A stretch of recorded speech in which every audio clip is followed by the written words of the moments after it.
সুপ্রভাত সবাইকে আমার নতুন ইউটিউব চ্যানেলে স্বাগত। রোববার সকালে ঘুম থেকে উঠে প্রথমে খাটটা ঝেড়ে নিলাম, তারপরে এই ঘরটা একটু পরিষ্কার করে চলে গেলাম রান্না বসাতে। প্রথমে ভাতটা বসিয়ে দিলাম, তারপরে চিকেনগুলো ধুয়ে ম্যারিনেট করে রাখলাম এবং মাছটাও ম্যারিনেট করে রাখলাম। তারপরে একটু চিকেন পকোড়া করার জন্য চিকেনটা একটু ছোট ছোট করে কেটে নিলাম।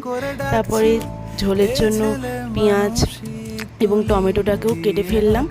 তারপরে এই কাটাকাটিগুলো হয়ে যাওয়ার পর ভাজতে বসানোর জন্য তেলটা গরম করতে গিয়ে রেডি করলাম চিকেন পকোড়াগুলো, দেন খেয়ে নিলাম। তারপর বসিয়ে দিলাম চিকেনের ঝোলটা, অলমোস্ট রেডি ঝোল।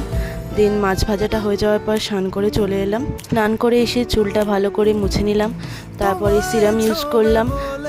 চুলে ভালো করে মাখিয়ে নেওয়ার পর একটু ল্যাক্টোক্যালামিন অ্যান্ড রেক্সোনা মেখে নিলাম। দেন একটু বসে চিল করছিলাম। তারপরে দুপুরে লাঞ্চটা সেরে ফেললাম।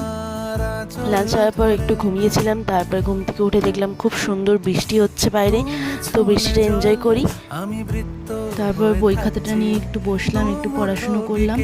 তারপর একটু ভুট্টা ছাড়িয়ে নিলাম, দিয়ে আর সন্ধ্যার জন্য একটু ভুট্টা পুড়িয়ে নিলাম।